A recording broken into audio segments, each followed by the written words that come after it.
हरे कृष्णा। धन्यवाद। तो ये जो श्लोक है इसकी व्याख्या श्री भगवान ने कहा में जो हुई है कुछ मैं पढ़ के सुनाऊंगा। श्लोक संख्या 1 में अर्जुन ने प्रश्न किया था कि हे केशव, आप मुझे युद्ध रूपी घोर कर्म में क्यों लगाते हैं। इस प्रश्न के उत्तर में यहाँ पर भगवान कह रहे हैं कि हे अर्जुन, यहाँ पर जितने योद्धा खड़े हैं वे अधिकांश अज्ञानी तथा भोगों में आसक्त हैं। वे इस युद्ध में इसलिए भाग ले रहे हैं क्योंकि वे समझते हैं कि इस युद्ध रूपी पवित्र कर्म के द्वारा वे स्वर्ग की प्राप्ति करेंगे। अतः तुम इस युद्ध को घोर कर्म कहकर उनकी बुद्धि को विचलित मत करो, अन्यथा उनका और अधिक पतन होगा। तो अर्जुन ने कहा ना, क्या मुझे घोर कर्म में क्यों लगा रहे हैं? तो इससे क्या होगा कि विचलित हो जाएंगे सब योद्धा, क्योंकि अभी सबके मन में यही भावना है कि युद्ध इतना पवित्र है कि इससे उनको स्वर्ग प्राप्त होगा। ये बहुत पवित्र कर्म है, तो वो स्वर्ग में ही आ सकते हैं, भोगों में आ सकते हैं। तो रत्नाकर नामक एक डाकू था जो लोगों की धन संपत्ति को छीना करता था तथा कभी कभी लोगों की हत्या भी करता था। जिस समय उसे पता चला कि इस कर्म का फल केवल उसे ही भोगना पड़ेगा, उसकी पत्नी, उसके माता पिता, उसके बच्चे कोई भी उसका साथ नहीं देंगे, तो वह अत्यंत भयभीत होकर के नारद जी से ऐसा उपाय जानना चाहता था कि उसे अपने पापों की सजा ना भोगनी पड़े। वो अज्ञानी तथा मंद बुद्धि था। वो भगवान के विषय में तथा उनसे प्रेम करने के विषय में कुछ भी नहीं जानता था। ऐसी स्थिति में यदि नारद जी ने उसे भगवान के नाम, रूप तथा गुणों के विषय में बतलाया होता तथा ये कहा होता कि तुम्हें पापों से छूटने की कोई आवश्यकता नहीं है, तुम भगवान के प्रति प्रेम विकसित करो, तो उसकी बुद्धि विचलित होती तथा भगवान के प्रति उसकी द्वेष की भावना के कारण वो भगवान और भक्तों की निंदा करने लगता। अतः नारद जी ने उसे भगवान के नाम का उपदेश ना देकर मरा मरा इस मंत्र का उपदेश दिया ताकि उसके द्वारा नाम का अपराध ना हो, परंतु आगे चलकर मरा मरा के उच्चारण में भी राम राम इस प्रकार के नामाभास के द्वारा जिस समय वो पापों से मुक्त हो गया, उस समय उसने स्वयं नारद जी से भगवान के नाम, रूप तथा गुणों के विषय में जिज्ञासा की तथा नारद जी ने उसे श्री राम के चरित्र का उपदेश दिया। इस प्रकार वो डाकू आगे चलकर महर्षि वाल्मीकि मुनि के नाम से विख्यात हुआ, जिन्होंने श्री राम के चरित्र का विस्तार से वर्णन किया तथा उनका वो ग्रंथ रामायण आदि काव्य के नाम से विख्यात हुआ। जिस समय बालक ध्रुव की सौतेली माता सुरुचि ने उसे पिता की गोद में चढ़ने से मना किया तथा पिता ने भी मौन रहकर ध्रुव को निराश कर दिया, उस समय वो बालक अपनी माता सुनीति के आदेश से भगवान से अपने पिता से भी बढ़कर पद मांगने के लिए वन की ओर जा रहा था। नारद जी ने देखा कि बालक के अंदर क्षत्रिय स्वभाव के कारण अत्यंत अमरस भरा हुआ है। उस समय नारद जी ने बालक को ये कहकर विचलित नहीं किया कि ये तो सकाम भक्ति है, ये निष्काम भक्ति की तुलना में अत्यंत निंदनीय है। भगवान से इतनी छोटी वस्तु मांगना भक्ति को कलंकित करना है।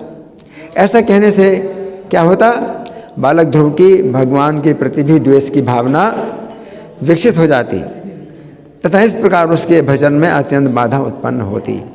तो नारद जी ने उस बालक को विचलित नहीं किया, बल्कि इसी कामना की पूर्ति के लिए ही भगवान का भजन करने की आज्ञा दी।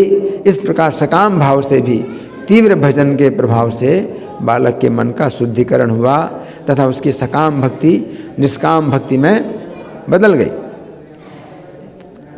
अब तीसरा उदाहरण, जिस समय सूर्य ग्रहण के अवसर पर पृथ्वी भर के समस्त राजागण तथा मुनिगण कुरुक्षेत्र के पवित्र स्थान में एकत्र हुए, उस समय उन समस्त राजाओं के सामने श्री कृष्ण ने उन समस्त मुनियों से कहा, धन्य है, हम लोगों का जीवन सफल हो गया।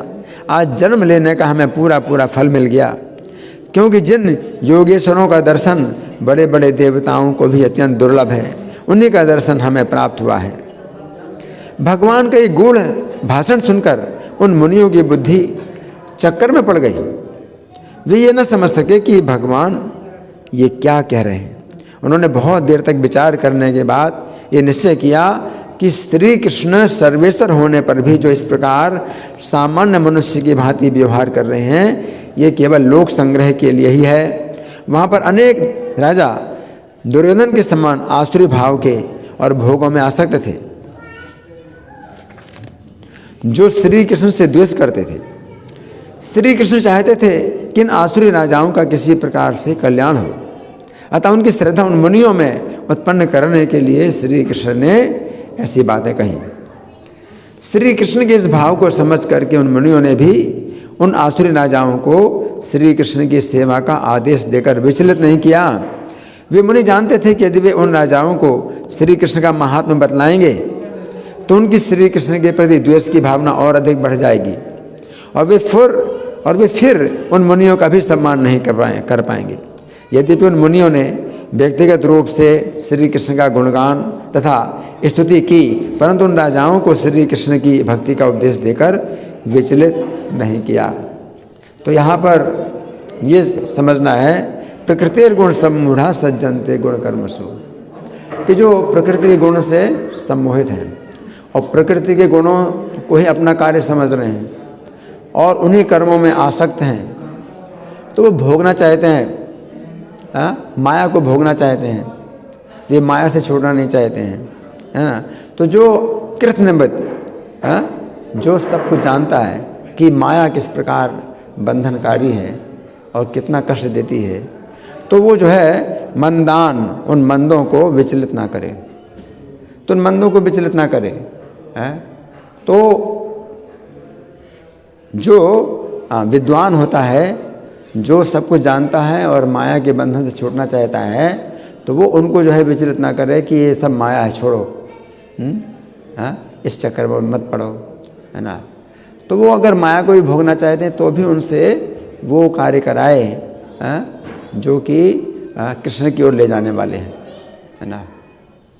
तो माया की निंदा ना करके, भोगों की निंदा ना करके, वो जो है उसको जो है उसी प्रकार से उपदेश दे कि ठीक है तुम ये करो और इससे भी तुम्हें जो है तुम्हारी इच्छाएं पूरी होंगी, तुम्हारी कामनाएं पूरी होंगी, है ना। तो उस व्यक्ति को जो है भगवान ये कह रहे हैं कि मंदान कृष्ण विन्ना में चालिए, मंद है वो, मंद है ना। तो जैसे युद्ध के लिए, तो युद्ध का जो है हमेशा महात्म्य यही बताया जाता है कि अगर सैनिक जो है युद्ध करते करते अगर शरीर छोड़ दे तो उसको सीधे स्वर्ग की प्राप्ति होगी। तो स्वर्ग की जो प्राप्ति है वो बहुत मानते हैं कि बहुत बड़ी प्राप्ति है ना। लेकिन गीता में तो भगवान ने कहा है क्षीणे पुण्य मर्त्य लोकम विशंति, पुण्य क्षीण होने से मर्त्य लोक। तो अब कोई व्यक्ति अगर सोचता है कि भाई स्वर्ग मिलेगा, तो हम उसको जो है ऐसे ना करें कि भाई स्वर्ग मिलेगा तो क्या है, स्वर्ग से तो गिरना पड़ेगा, है ना। हमें उसको जो है इस तरह से जो है विचलित नहीं करना चाहिए। उसकी स्वर्ग भोगने की कामना है और वो जो है स्वर्ग पाने के लिए कुछ कर रहा है ना। और अगर हम उसको आध्यात्मिक कर्म में लगाते हैं तो आध्यात्मिक कर्म के द्वारा उसकी चेतना शुद्ध होगी, है ना। तो जैसे हमने बताया कि ध्रुव महाराज का, तो ध्रुव महाराज की इच्छा थी कि मुझे अपने पिता से बढ़कर राज्य मिले और पिता के पिता से भी ऊंचा पद मिले और ब्रह्मा जी से भी ऊंचा पद मिले। तो ध्रुव की ये कामना थी, है ना। उसके अंदर प्रतिस्पर्धा की भावना थी, है ना। तो नारद जी ने फिर उसको विचलित नहीं किया, उसने कहा ठीक है भगवान की भक्ति करो, है ना। तो भगवान की भक्ति में लगाया, है ना। और जब भगवान की भक्ति में लगे ध्रुव महाराज और फिर भगवान का दर्शन हुआ तो उन्होंने स्वयं ही कहा कि मैं कृतार्थ हो गया, हैं स्वामिन कृतार्थ होस्मि वरम न याचे, अब मुझे वरदान की आवश्यकता नहीं। तो जिस वरदान को प्राप्त करने के लिए भक्ति की उन्होंने, तो तीव्र भक्ति के द्वारा वो वरदान पाने की कामना समाप्त हो गई, है ना। और वो जो है भगवान की भक्ति ही मांगने लगे और भगवान के भक्तों का संग मांगा। तो श्रीमद् भागवत में फिर ध्रुव महाराज ने फिर भगवान से मांगे ही नहीं कि मैं तो जो है आया था कि मुझे ब्रह्मा से भी ऊंचा पद मिले तो अब मुझे दीजिए, नहीं। ध्रुव महाराज ने ये नहीं मांगा, उन्होंने मांगा कि मुझे अपने भक्तों की संगति दीजिए, हैं। तो इस तरह से किसी के अंदर अगर भोगों की कामना होती है, जैसे दिति माता तो दिति जो है चाहती थी उससे ऐसा पुत्र मिले जो कि इंद्र की हत्या करे, क्योंकि इंद्र के कारण मेरे दोनों पुत्रों की हत्या हुई। तो भगवान विष्णु ने बराह रूप से हिरण्याक्ष का वध कर दिया और नरसिंह रूप से हिरण्यकशिपु का वध कर दिया। तो मेरे दोनों पुत्रों का तो वध हो गया और इंद्र की रक्षा हुई। तो वो चाहती थी ऐसा पुत्र मिले जो इंद्र की हत्या करे, और कश्यप मुनि से फिर यही प्रार्थना की कि मुझे जो है आप ऐसा पुत्र दीजिए कि जो कि इंद्र की हत्या करे। तो उस समय फिर क्या हुआ कि कश्यप मुनि ने फिर चाल चली, कश्यप मुनि ने चाल चली। तो क्या चाल चली कश्यप मुनि ने? उन्होंने दिति को पुंसवन व्रत का उपदेश दिया, 1 साल तक पुंसवन व्रत। तो वो भगवान विष्णु को प्रसन्न करने वाला पुंसवन व्रत था। तो उसमें क्या था कि किसी भी प्राणी के प्रति द्वेष नहीं करना, ये व्रत का नियम था। कई नियम थे, उसमें एक नियम ये भी था किसी भी प्राणी के प्रति द्वेष नहीं करना। तो इसी प्रकार से जो है उस भावना में उसने जब व्रत किया, तो व्रत के समय वो जो है अब वो नहीं सोच सकती कि मुझे ऐसा पुत्र हो जो कि इंद्र की हत्या करे, वो नहीं सोच सकती। और इस तरह से फिर क्या हुआ कि दिति का जो है इंद्र के प्रति जो द्वेष भाव है वो पूरा दूर हो गया। और उसके जो उस गर्भ में जो बालक था, इंद्र ने दिति के गर्भ में जाकर के अपने वज्र से 49 टुकड़े कर दिए और 49 पुत्र हो गए, 49 पुत्र हो गए, है ना। और जब दिति के गर्भ से बाहर आए तो इंद्र ने फिर अपना सब दोष बताया कि मेरा ये दोष है कि मैंने ऐसा कार्य किया। और दिति ने भी जो है अपना दोष माना और फिर दिति की आज्ञा से फिर जो 49 पुत्र थे वो सब जो है देवता बन गए। तो दिति के पुत्र थे लेकिन दैत्य नहीं कहलाए, वो सब देवता बन गए, है ना।